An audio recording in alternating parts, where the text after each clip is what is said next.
The stars flickered and bent as 10,000 alien ships dropped out of hyperspace at the edge of Earth's solar system. The massive fleet stretched across space like a dark cloud, blocking out entire star fields with their hulking metal forms. Each ship was larger than anything humans had ever built, and there were so many of them that counting became meaningless. Admiral stood on the bridge of his command ship, the Eternal Conquest. His 4 eyes studied the blue and green world that hung in the distance like a small marble. This was the 848th world he would claim for the Empire. The 847 conquests before this one had all followed the same pattern. Arrive with overwhelming force, demand surrender, and watch the primitive species beg for mercy before accepting their new place as servants. The Admiral's skin was gray and leathery, marked with the ritual scars that showed his rank. His long fingers tapped against the metal railing as he watched his fleet take position around the small planet. Everything about this conquest seemed routine. The humans were barely past the stage of throwing rocks at each other. Their technology was laughably simple. They still used chemical rockets to escape their planet's gravity well. Their most powerful weapons were primitive nuclear devices that could barely scratch the paint on a warship. "Sir, our sensors have completed the initial scan," reported Commander Al, his second-in-command. "The planet has approximately 8 billion inhabitants spread across 7 continents. They have achieved basic but have not unified under a single government. Their military technology appears to be at least 3 centuries behind our weakest client species." Nodded slowly. This was exactly what he expected. Young species always made the same mistakes. They spent their time fighting each other instead of preparing for the universe beyond their small world. They developed weapons designed to kill their own kind rather than defend against superior forces from the stars. It made conquest almost too easy. "What about their space-based defenses?" asked, though he already knew the answer would disappoint him. "Minimal, sir. They have some primitive satellites in orbit and a few basic space stations. Nothing that could threaten even our smallest scout ships. They do appear to have some kind of early warning system, though. Our arrival has been detected, and they are attempting to communicate between their various factions." The Admiral almost smiled at this. The humans thought they could coordinate a defense against his fleet. It was like watching insects try to organize against a boot that was about to crush them. Every species went through this phase, the desperate hope that somehow their primitive technology and divided leadership could stand against a force that had conquered nearly 1,000 worlds. "Have we identified their primary leadership centers?" asked. "Yes, sir. They appear to have dozens of separate governments, but our analysis indicates that several major population centers serve as control hubs for their largest factions. The cities they call New York, London, Beijing, Moscow, and Washington appear to be the most significant." Walked slowly around his command center, his boots clicking against the metal deck plates. Through the massive windows that surrounded the bridge, he could see hundreds of his warships hanging in space like sleeping giants. Each one carried enough firepower to destroy a continent. Together, they could reduce the entire human world to glowing ash in a matter of hours. But that was not the way. Destruction was wasteful. Dead slaves produced nothing for the Empire. The goal was always to break their spirit quickly and completely, then integrate them into the vast machine of civilization.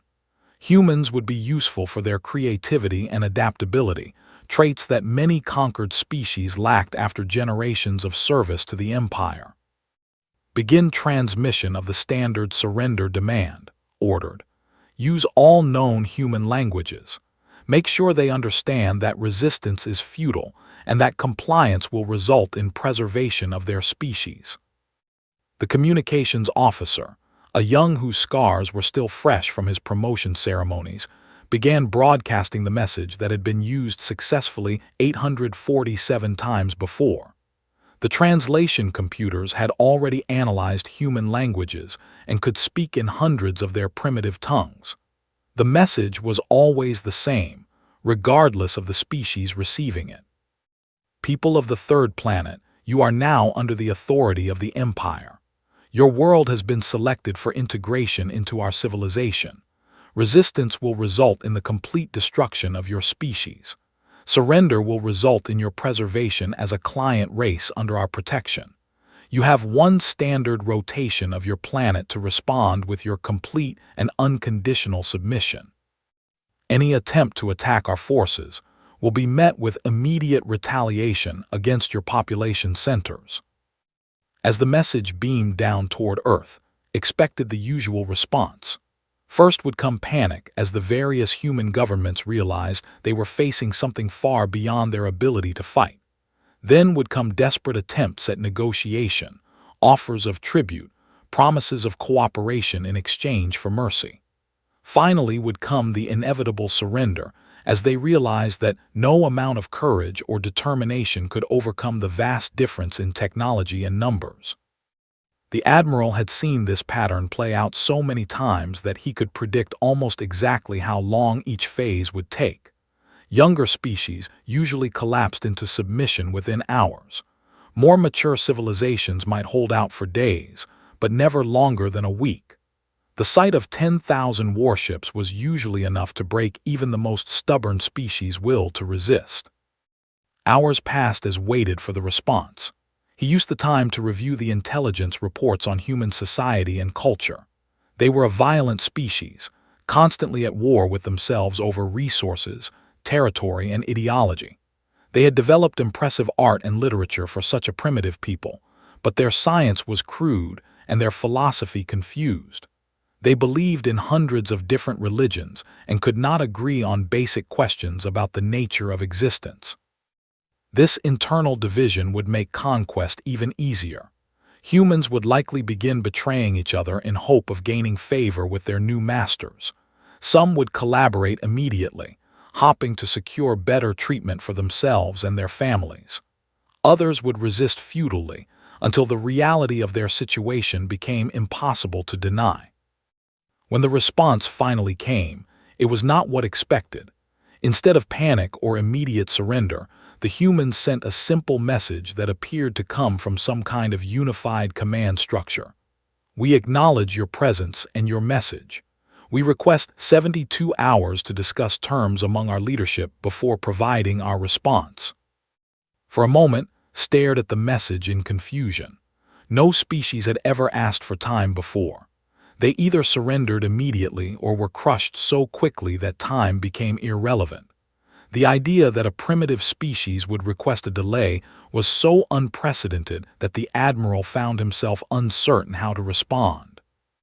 "Sir," Commander Al asked quietly, "should we deny their request and proceed with immediate conquest?" Considered this option, but his curiosity won out over his impatience. Perhaps the humans were trying to buy time to prepare some kind of defense, but what could they possibly accomplish in 72 hours against a force of this magnitude? More likely, they were trying to organize their surrender in a way that would preserve some dignity or negotiating position.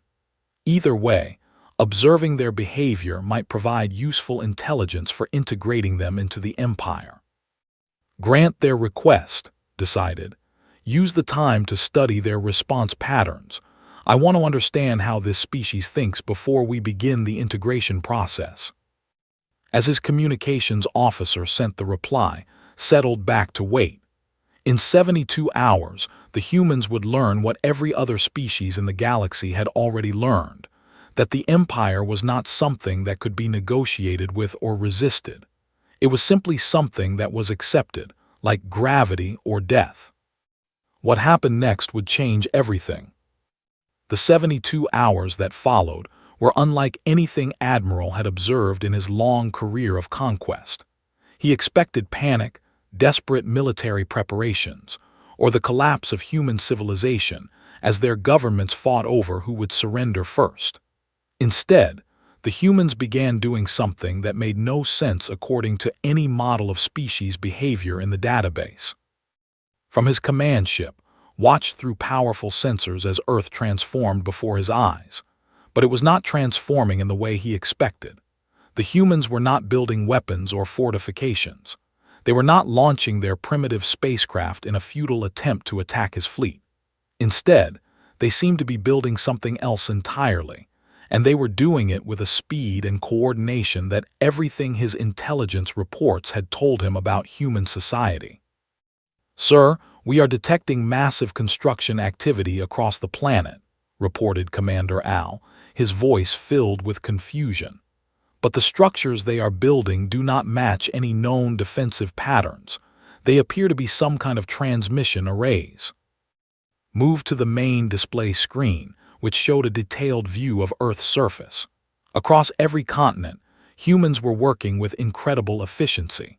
Massive antenna arrays were sprouting from the ground like metal forests. Old satellite dishes were being repositioned and upgraded with new equipment. Most strangely, the humans appeared to have set aside all their previous conflicts to work together on this mysterious project. "How are they coordinating this effort?" asked. "Our intelligence indicated that humans could barely agree on anything, let alone organize a planet-wide construction project." "Unknown, sir. They seem to have created some kind of unified command structure in the past 48 hours. All their previous governments and military forces are now working together under something they call the Earth Defense Coalition.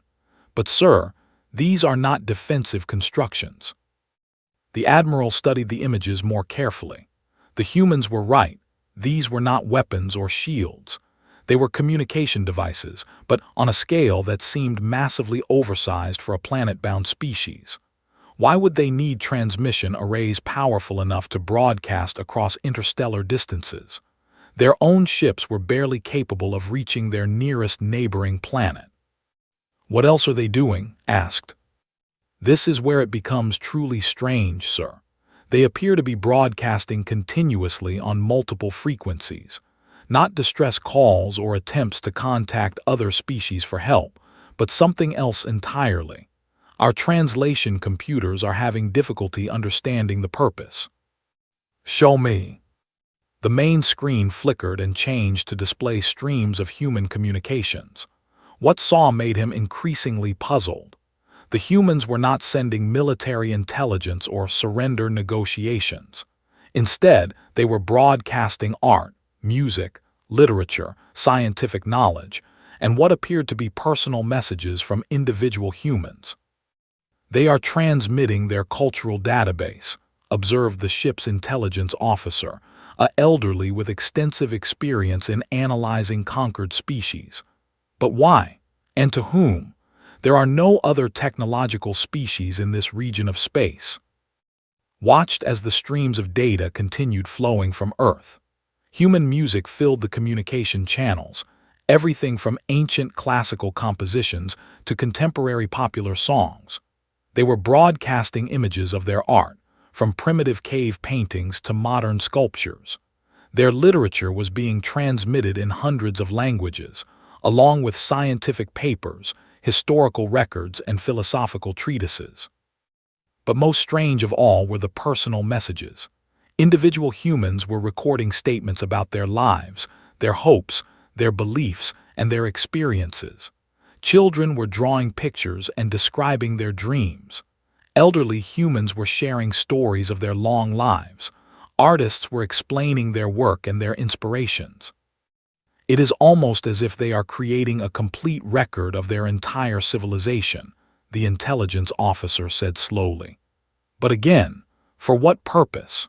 If they believe they are about to be destroyed, why not use this time to prepare defenses or evacuate their population?"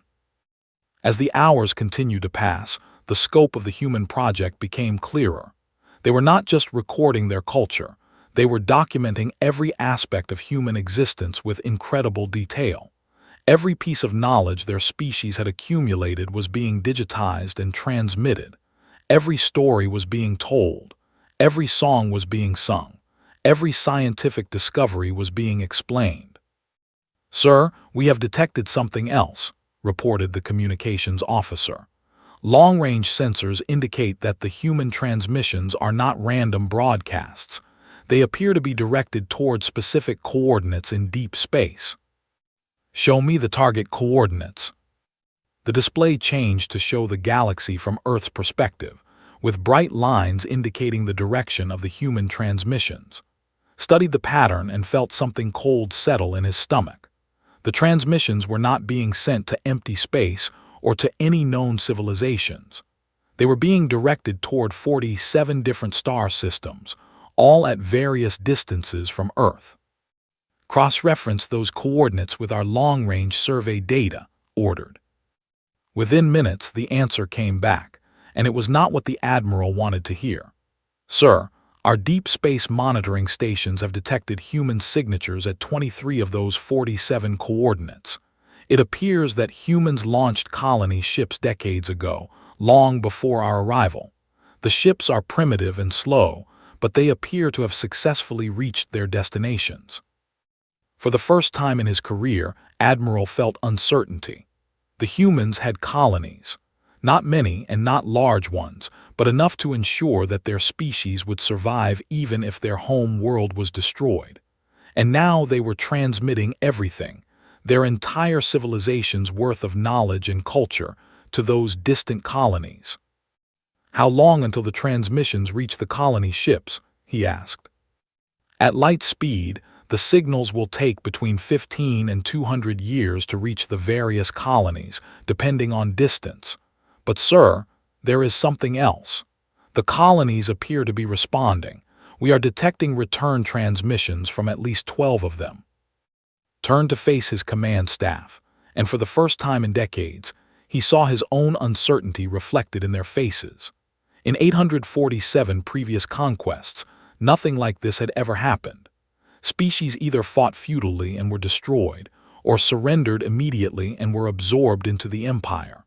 They did not calmly prepare for their own extinction while ensuring that their culture and knowledge would survive among the stars. What are the colonies transmitting back to Earth? He asked. Messages of love, sir, and promises. Promises of what? That they will remember, that they will carry on, that humanity will not be forgotten, no matter what happens to Earth. As the third day of the 72-hour period began, realized that he was facing something unprecedented.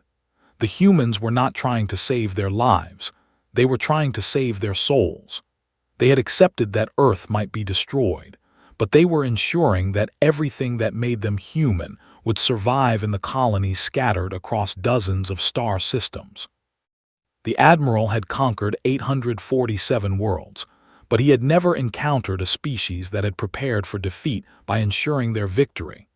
Every other species had clung desperately to life, begging for mercy and promising servitude in exchange for survival. The humans seemed to have transcended that basic survival instinct and replaced it with something far more complex and troubling. They were creating immortality through legacy. As the final hours of the 72-hour deadline approached, found himself dreading the human response more than he had ever anticipated. For the first time in his military career, he was not certain that the Empire was prepared for what it was about to encounter. The humans had spent their 72 hours preparing not for war, but for something much more dangerous. They had prepared to be unconquerable. Even if Earth fell, 47 human colonies would receive the complete record of their civilization. Each colony would become a new Earth, carrying forward everything that humans had ever learned, created, or dreamed. When the deadline arrived and Earth sent its final response, Admiral knew that everything was about to change. The message was simple and devastating in its quiet confidence. We are ready for your answer now. But the question that haunted the Admiral was not what the humans were ready for, it was whether the Empire was ready for what the humans had become. When the 72-hour deadline expired, Admiral expected either surrender or the futile beginning of military resistance. What he received instead was a message that every assumption the Empire had made about intelligent life in the galaxy. The transmission came from Earth on all frequencies simultaneously. It was broadcast in perfect, indicating that humans had somehow learned their language during the brief contact period. But the content of the message was what truly disturbed and his command staff. Admiral of the Empire, the message began, we have completed our preparations. We do not surrender, but neither do we resist. We invite you to do what you believe you must do. We are ready. The Admiral stared at the communication display in confusion. This response matched no pattern in the database of conquered species. What do they mean they are ready? He asked his staff. Ready for what? Commander Al was equally puzzled. Sir, perhaps they mean they are ready to negotiate terms of surrender. Maybe they are trying to maintain some dignity in the process. No, said the intelligence officer slowly. I believe they mean exactly what they said. They are ready for us to invade their world. As if to confirm this interpretation, something unprecedented began happening on Earth's surface. Every human activity that they understood suddenly stopped. All economic systems shut down. All governments dissolved their authority. All military forces laid down their weapons and walked away from their posts. But the humans did not flee or hide. Instead, they gathered in public spaces and began what they called the Final Testament. Every human being, from the youngest child to the oldest adult, began telling their story. They spoke into cameras and recording devices, creating individual records of their lives, their thoughts, their dreams, and their hopes for the future. Sir, this is unprecedented, reported the intelligence officer. According to our models, species facing conquest should exhibit panic, desperation, or submission behaviors. But the humans appear to be completely calm. They are acting as if they have already achieved some kind of victory. Watched the feeds from Earth's surface with growing unease. In city after city, humans sat in circles, sharing their stories with each other and with the recording devices that would transmit their words to the distant colonies. Children drew pictures of their families. Adults wrote letters to people they would never meet. Scientists explained their discoveries. Artists created final works that captured their understanding of human existence. They are creating the most complete record of a species that has ever existed, observed the intelligence officer. Every individual is contributing to a comprehensive archive of their entire civilization. This level of cultural documentation surpasses anything we have seen, even among species that had centuries to prepare. What disturbed most was the absence of fear in human behavior. Every species he had conquered had shown terror when faced with the fleet. They begged for mercy, offered tribute, or fought with desperate fury. The humans did none of these things. They simply continued with their massive documentation project as if the alien fleet was irrelevant to their true purpose. Sir, we are receiving additional communications from the human colonies, the communications officer reported. They are acknowledging receipt of Earth's transmissions and confirming that they are prepared to continue human civilization regardless of what happens to the home world. The true scope of what the humans had accomplished began to dawn on. In just 72 hours, they had created something that no other species had ever managed, a perfect backup of their entire civilization. Every piece of knowledge, every cultural tradition, every individual story was now safely stored in 47 different locations across the galaxy. Earth itself had become just one copy among many. They have made themselves unconquerable, said quietly. Sir, Commander Al asked. Don't you see? Destroying Earth would accomplish nothing. It would not destroy humanity or human civilization. It would only eliminate one copy while leaving 47 others intact. They have removed the strategic value of conquest by making their home world irrelevant to their survival. As this realization settled over the command staff, reports began coming in from the advanced scout ships that had moved closer to Earth for detailed surveillance. What the scouts reported was even more unsettling than the planetary communications. Sir, the humans are displaying behavior that our psychological warfare experts cannot explain, reported the scout commander. When our ships appear over their cities, the humans do not run or hide. They look up at us with expressions that our analysts describe as pity. Pity? Yes, sir. They appear to feel sorry for us. Some of them have even sent personal messages to our ships, asking if we need help or if there is something they can do to ease our burden. Felt a chill run down his spine. No conquered species had ever expressed pity for the Empire. Fear, hatred, anger, desperation, these were expected responses. But pity suggested something far more dangerous. It suggested that the humans saw them not as superior beings to be feared, but as suffering creatures to be compassionate toward. "What kind of help are they offering?" he asked. "They are asking about our home world, sir. They want to know what happened to our people that made us feel the need to conquer other species. They are offering to share their art, music, and literature with us. Some of them are even offering to pray for us, whatever that means in their cultural context." The Admiral found himself struggling to process this information. The humans were treating the invasion not as an attack to be repelled, but as a cry for help to be answered. They seemed to believe that any species that felt the need to conquer others must be suffering from some deep spiritual wound that required healing rather than resistance. "Sir, there is more," the scout commander continued. "When we announced that we were representatives of the Empire and demanded their submission, many humans responded by asking us questions about our own culture and history. They want to understand what we have lost that makes conquest seem necessary. They are treating us like patients rather than conquerors." As these reports continued to arrive, realized that his fleet was facing something completely outside their experience. The humans had not only made themselves unconquerable by ensuring their civilization's survival, they had also made themselves impossible to hate. Their response to impending destruction was compassion for their destroyers. "Sir, we need to make a decision," Commander Al said quietly. "Do we proceed with the invasion?" Studied the reports from Earth one more time. The humans had created a complete backup of their civilization and distributed it across the galaxy.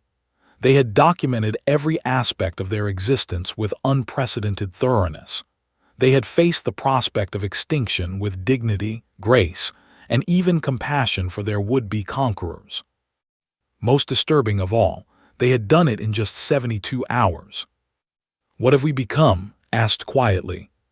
"Sir, look at what they accomplished in 3 days. They preserved their entire civilization, unified their entire species, and prepared for death without losing their humanity.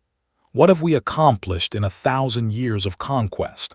What have we created besides fear and suffering?" The bridge fell silent as the Admiral's question hung in the air. For the first time in their military careers, the command staff found themselves questioning not just their current mission, but the entire foundation of their civilization. "Sir, the fleet is waiting for orders," Commander Al said softly. Looked at the peaceful blue world that hung before his fleet like a jewel in space. On its surface, 8 billion humans were calmly completing their final testimonies, creating a record of their lives that would outlive any destruction that could bring. They had faced the greatest military force in the galaxy and responded not with weapons or surrender, but with the one thing that could not be conquered, the absolute certainty that they would not be forgotten. "Begin the invasion," ordered, but his voice lacked the conviction that had carried him through 847 previous conquests. As his ships moved toward Earth, the Admiral could not shake the feeling that he was not about to conquer the humans. He was about to discover what true strength looked like. The first wave of landing ships descended through Earth's atmosphere like falling stars. Each vessel carried 1,000 elite soldiers trained in the rapid subjugation of primitive species. They had done this 847 times before, and each conquest had followed the same predictable pattern. Land in force, demonstrate superior firepower, accept the terrified surrender of local authorities, and establish control points for the integration process. But as the massive ships touched down in major population centers around Earth, something went wrong from the very first moment. Colonel Oss commanded the first landing force to reach what humans called New York City. His troops poured out of their transport ships in perfect formation, weapons ready, expecting to face either desperate resistance or cowering civilians.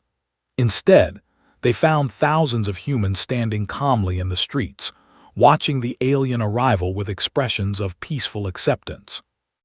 "Sir, the humans are not responding as expected," reported his lieutenant through the communication device. "They are not running, fighting, or hiding. They are just waiting." As moved to the front of his formation and activated his translator. According to protocol, this was the moment to demand immediate surrender and establish dominance through a display of overwhelming force. "People of this city," he announced through amplifiers that carried his voice for kilometers, "you are now under the authority of the Empire. Any resistance will be met with immediate destruction. Surrender now and your lives will be preserved."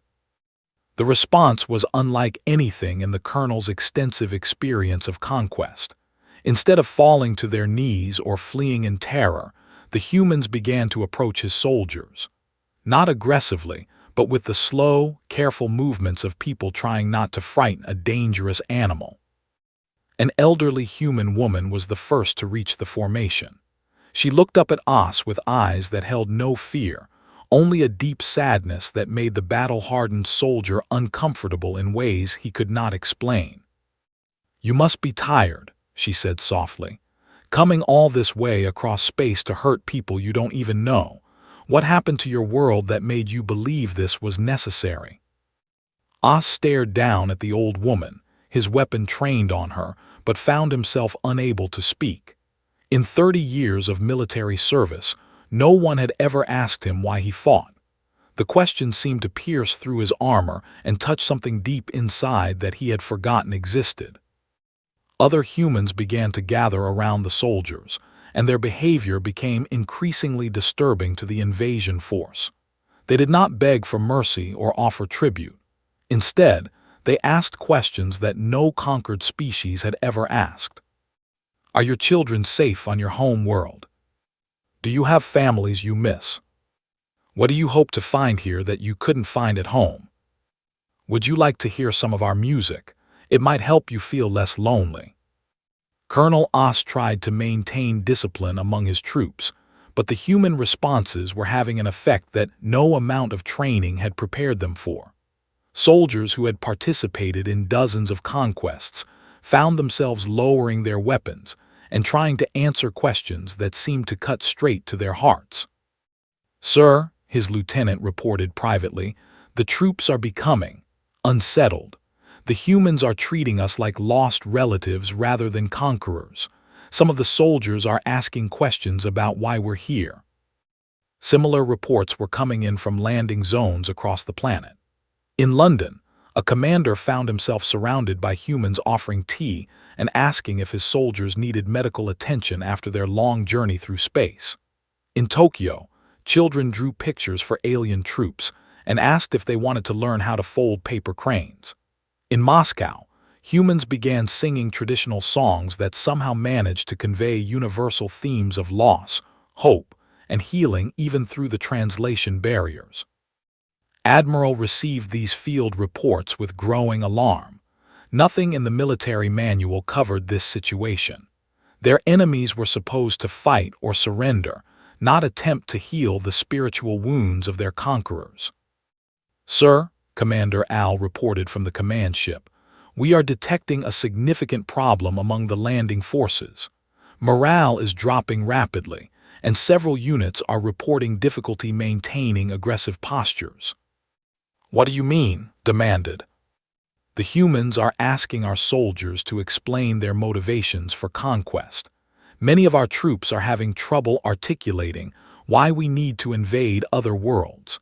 Some are beginning to question the fundamental premises of our military doctrine." The admiral felt a cold knot forming in his stomach. The empire was built on the unquestioned assumption that conquest was natural and necessary. Their entire civilization was structured around the idea that superior species had the right and obligation to dominate inferior ones. But the humans were challenging this assumption not through argument or resistance, but through simple questions that expose the emptiness at the heart of philosophy. Reports from the surface became increasingly troubling as the day progressed.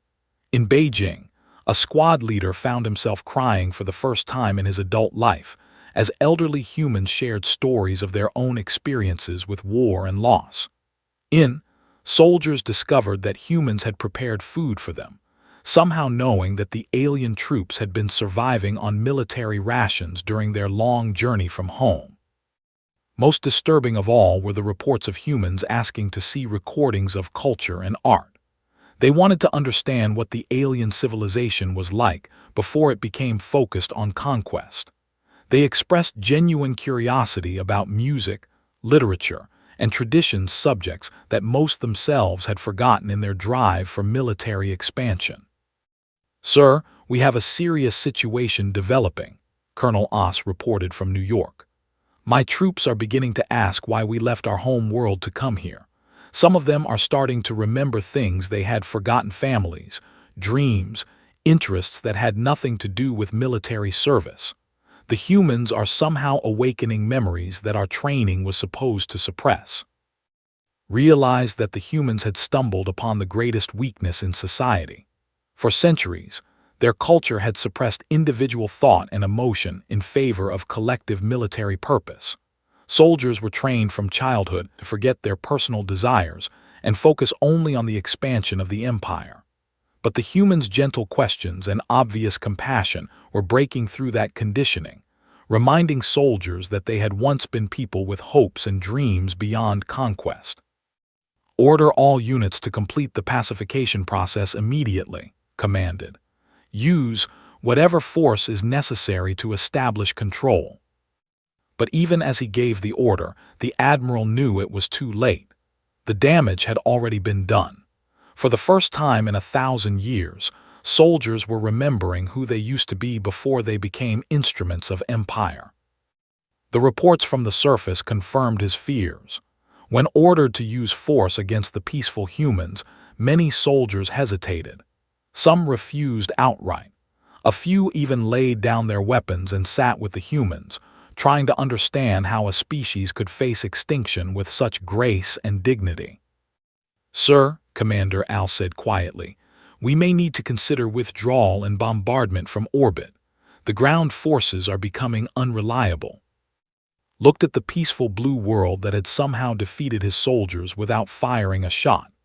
The humans had not conquered the landing forces through superior firepower or tactics. They had conquered them through compassion, curiosity, and the simple act of treating their enemies as fellow beings deserving of understanding and care. "Prepare the orbital bombardment systems," ordered, but his voice carried no conviction. As he gave the command that would reduce Earth's surface to ash, the admiral could not escape the terrible realization that the humans had already won. They had shown his soldiers what they could be if they chose compassion over conquest. They had reminded an entire generation of troops that there was more to existence than military expansion and domination. Most terrifying of all, they had done it with nothing more powerful than kindness and genuine concern for their enemies. The humans were about to die, but their victory was already complete. Admiral stood before the orbital bombardment controls, his hand hovering over the activation switch that would reduce Earth to a burning wasteland. Around him, the bridge of the eternal conquest was filled with the sounds of a military force in crisis. Reports flowed in from across the fleet describing scenes that every assumption the Empire had built its civilization upon. "Sir, we have multiple units requesting permission to return to their ships," Commander Al reported, his voice strained. "Many soldiers are refusing to maintain aggressive positions against the humans." "Sir," the communications officer added, "we are receiving personal messages from human individuals directed at specific crew members. They somehow learned the names of our soldiers and are sending them letters of encouragement and support." Turned away from the bombardment controls to face his staff. "What do you mean, support?" "The humans appear to have observed our troops and identified those who seem most troubled by the invasion. They are sending personalized messages, expressing understanding for the difficult position our soldiers are in. They are offering emotional support to troops who are questioning their orders. The Admiral felt something cold settle in his chest. "Show me." The main display screen filled with translations of human messages directed at individual soldiers. The content was unlike anything in the Empire's databases. To the tall soldier with the scar on his left arm standing near the fountain in Washington, "You look like someone who has seen too much pain. We hope you find peace when you return to your family." To the young trooper in London who was crying during the music performance, "Your tears show that your heart is still alive. That is a beautiful thing.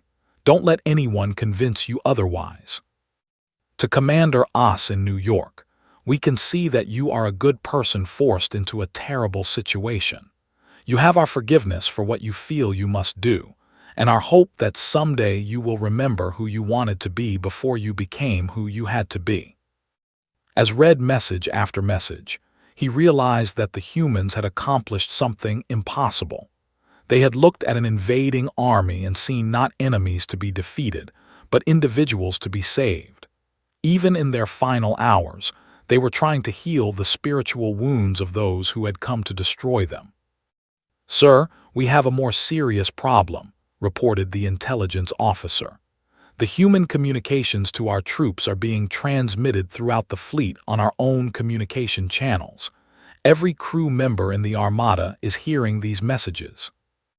"Who authorized that transmission?" "No one, sir. Our own soldiers are sharing the human messages with their comrades. The humans' words are spreading through the fleet faster than we can contain them." Closed his eyes and tried to summon the resolve to complete the bombardment. But he found himself thinking about the questions the humans had asked his soldiers. What had happened to the people that made conquest seem necessary? When had they stopped being a civilization and become merely a military machine? "Sir," Commander Al said softly, "there is something else. We are detecting organized resistance to bombardment orders throughout the fleet." "What kind of resistance?" "Multiple ship commanders are refusing to target civilian populations. Some crews have disabled their own weapon systems. There are reports of mutiny on at least 12 vessels." For the first time in military history, an invasion force was refusing to complete its mission not because of enemy resistance, but because they could no longer justify their actions to themselves. The humans had not defeated the Empire through superior technology or strategy. They had defeated it by forcing soldiers to remember their own humanity. "Admiral," the communications officer called out, his voice filled with alarm, "we are receiving a priority transmission from the home world." "Put it through." The image that appeared on the screen showed High Command, the supreme military leader of the Empire. His expression was grim as he delivered his message. "Admiral, we have been monitoring your communications from Earth. The human transmissions have been intercepted and broadcast throughout the Empire. Subject populations on 200 worlds are beginning to exhibit similar behaviors to the humans. They are asking our occupation forces the same questions and showing the same inexplicable compassion for their oppressors." Felt the foundation of his reality crumbling beneath him. "What are you ordering, sir?" "Complete the bombardment immediately and return to base. The human example is spreading like a virus through our subject species. We must contain this outbreak before it destabilizes the entire Empire." But as High Command spoke, alarms began sounding throughout the Eternal Conquest. Reports flooded in from across the fleet of crew members laying down their weapons and refusing orders. The Admiral realized that the containment he was being ordered to implement was already impossible. "Sir," Commander Al reported, his voice barely above a whisper, "I must formally refuse your order to begin orbital bombardment." Stared at his second-in-command in shock. "Commander, you are committing treason against the Empire."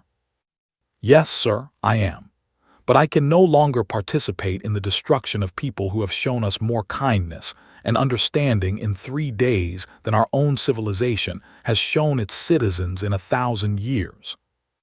Around the bridge, other officers began removing their rank insignia and setting down their weapons. The mutiny that had begun among the ground troops was spreading to the fleet command structure itself. "Admiral," the communications officer said, "we are receiving a final transmission from Earth." "Show me." The screen filled with the image of an elderly human man standing in what appeared to be a garden.